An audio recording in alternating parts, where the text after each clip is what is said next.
Kechasi tez-tez uyg'onasizmi? Prostata bezi sizni bezovta qilyaptimi? Prostamix 14 ta tabiiy giyohdan tayyorlangan kapsulalar prostatit, jinsiy zaiflik va adenomaga qarshi kuchli vosita. Bir hafta ichida siz natijani his qilasiz. Minglab erkaklar Prostamixni tanladi. Sizchi? Bugunning o'zida buyurtma bering va 50% chegirmani faollashtiring. Kafolati bor. Natija bo'lmasa pulingiz qaytariladi. 55 kodi bilan 503 2200 raqamiga qo'ng'iroq qiling. Mutaxassislar bilan bog'laning va buyurtma bering.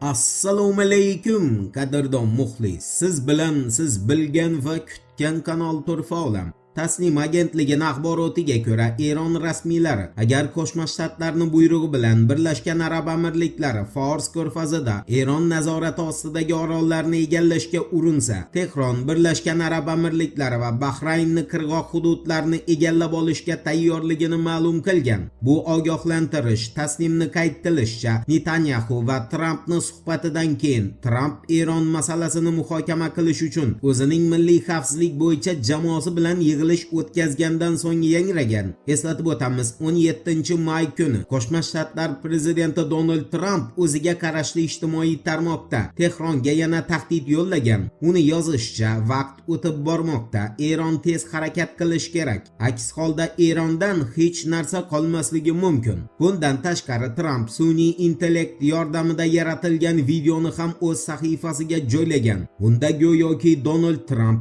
Amerika kemasini boshqarayotgani va Eron dronini yo'q qilayotgani aks etgan.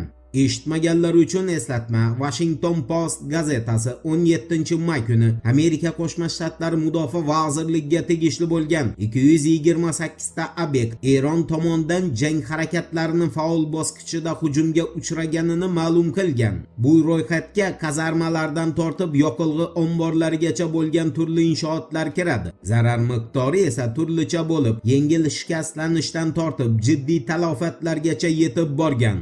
Endi Washingtonni Pekin bilan Shimoliy Koreya bo'yicha kelishuvga o'tamiz. E'tiborli bo'ling. Fox News agentligining xabariga ko'ra, 17-may kuni Oq uy Trampning Xitoyga tashrifidan so'ng Koreya Xalq Demokratik Respublikasini qurolsizlantirish Amerika Qo'shma Shtatlari va Xitoyning umumiy maqsadi ekanini e'lon qilgan.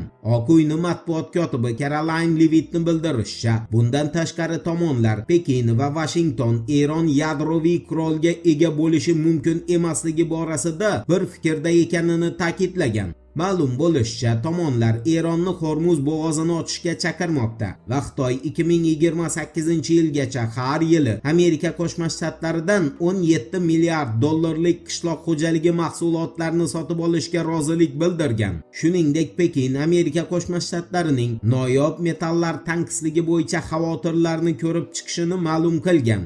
Endi Qo'shma Shtatlarning raketa zaxirasi tugagani sababli patriotlar uchun yangi arzonroq raketa izlayotganiga oid xabarga yuzlanamiz. Diqqat bilan eshiting. CNN agentligining axborotiga ko'ra, Amerika Qo'shma Shtatlari ayni paytda Eronga hujumni qayta tiklash uchun kerak bo'lgan Patriot Zenit raketa majmuasida qo'llanayotgan Zenit boshqariluvchi raketasiga nisbatan arzonroq variant izlamoqda. Pentagonning yangi talablariga ko'ra, yangi va arzon zenit raketalari 1000 kilometrgacha harakat radiusiga ega bo'lgan dronlar, qanotli va ballistik raketalarni urib tushira olishi, M903 uchirish qurilmasi va boshqa jangovar boshqaruv tizimlari bilan mos kelishi, bir raketa uchun qiymati $1 million kam bo'lishi kerak. Dasturda ishtirok etayotgan barcha kompaniyalar o'z tizimlarini 2026-moliyaviy yilning 4-choragi namoyish qilish kutilmoqda.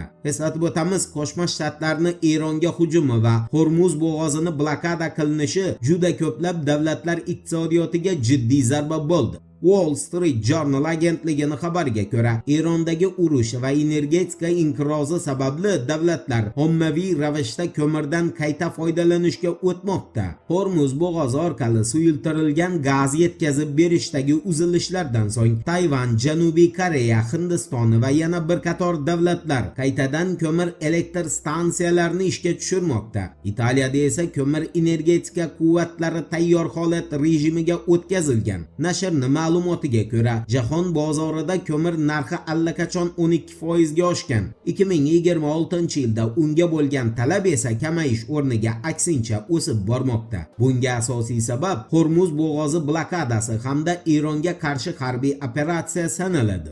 Endi Vladimir Zelenskiyning yostiqdoshi Yelena Zelenskayani hibsga olinishi mumkinligiga aloqador xabarga o'tamiz. Strana agentligining axborotiga ko'ra, Ukrainadagi Oq uyga ishlaydigan va Washington tomonidan boshqariladigan korrupsiyaga qarshi kurash organlari Vladimir Zelenskiyning xotini Yelena Zelenskayani qamoqqa olishga tayyorgarlik ko'rmoqda. Ma'lum qilinishicha, Ukraina Milliy korrupsiyaga qarshi kurash byurosi va Ukraina ixtisoslashtirilgan korrupsiyaga qarshi prokuraturada Yelena Zelenskayani qo'lga olish uchun bir nechta asoslar bor. Xabarda aytilishicha, Zelenskiy allaqachon o'z oilasi qo'riqlanishini kuchaytirgan va G'arbdagi hamkorlari bilan bu borada muzokaralarni boshlagan. Qiziq tomoni shundaki, Zelenskiyning G'arbdagi homiylari unga vaqt borida xotini bilan ajrashishni tavsiya qilmoqda.